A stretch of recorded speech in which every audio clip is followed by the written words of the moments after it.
Dangerous bushfires are tonight threatening homes and entire suburbs are being evacuated on a day of soaring above average temperatures, almost 40 degrees in some areas. We have reporters ready in the fire zones to bring you the very latest information live. And we begin in Brisbane's west, where residents armed with garden hoses have fought off a fire just metres from their doorsteps. Canterbury Place, The Gap, Brisbane's leafy western suburbs and luxury hilltop homes under direct threat. Flames literally lapping at the doorstep, licking at back fences. Locals using garden hoses and buckets in a frantic fight to save properties. What appears to be a cubby house or shed in flames as spot fires broke out in the bushland behind. The emergency began early afternoon as temperatures soared into the mid to high 30s and gusting northwesterlies fanned the heat. Roadblocks were set up in nearby streets, fire crews only allowed in. The immediate danger had passed in an hour, leaving homeowners and firefighters to mop up. The valley just got filled with black and really brown smoke, and so it just took over the neighbourhoods. John Gibbs and others raced to save the homes of neighbours at work and their pets. I'm just one of the neighbours now. We're all in this, we're all in together. Danny Helian says the area erupted in a flash. For a minute, the flames were probably 20 feet high and raging with big, strong winds. Keeping them at bay, doing what he could until fire crews arrived. I've been in this house 32 years, never had a problem, but hopefully never again. How it started has firefighters suspecting arson. Today was a fire ban day. Someone, for some reason, decided to light a fire, I would assume, or I'm quite surprised how a fire started out of nowhere. 7-year-old Jonathan feared he'd lose his family home. He didn't, and the smile on this youngster's face says it all. Thank you for saving my home.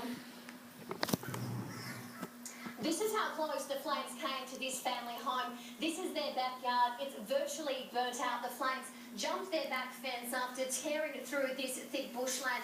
Here is John Gibbs. We just heard from him in our story. He is still out here, like many neighbours, keeping an eye on spot fires tonight.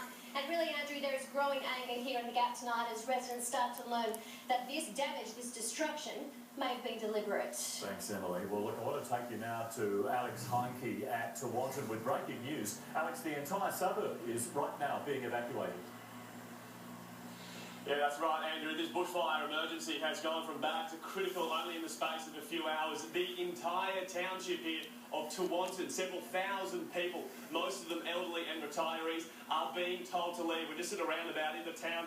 It has been chock-a-block for the last several minutes. People with really no idea of what is going on, they are grabbing what they can and leaving. This is only after Kurrabara, a smaller township further north that is on the fire front. They were told to leave. So 2 towns here in the area of sort of Noosa are being evacuated as we speak. It's a fire that started in TLR earlier this week. It was sort of slowing down, and then we've known these horrific conditions today have re-intensified these fires, and thousands of people right now here on the Sunshine Coast are being evacuated. A very long night ahead for authorities, more importantly the people in these regions, but unfortunately it was the Sunshine Coast wasn't the only place under threat today. The Sunshine Coast under threat again. Koroibar, just north of Noosa, in the palm, and distraught residents told to get out while they still could. We don't have a float, so I just had to get him out somehow. I'm more scared for my family right now, just everyone else. I asked the police whether you can go in, and they said no, it's all being evacuated. A small air force of water bombers swinging into action as fast-moving flames swept towards properties. Thick smoke blanketed the coast. This, the 3rd time in a fortnight, the area was under attack.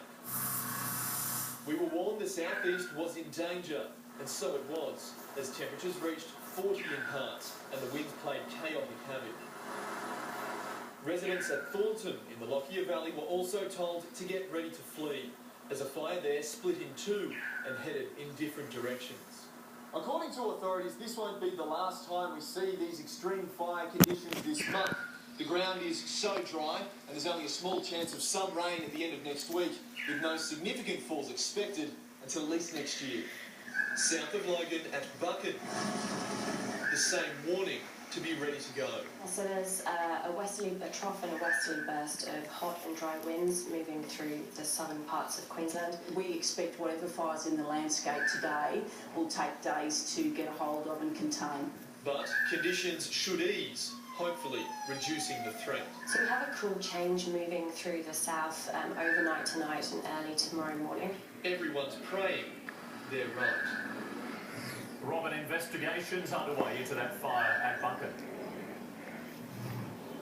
Yeah, that's right, Andrew, because we've got a bizarre set of circumstances here in Buchan tonight. As you can see, this house has been destroyed by a fire. It was only stumbled across by firefighters who were responding to another bushfire just 1 kilometre down the road.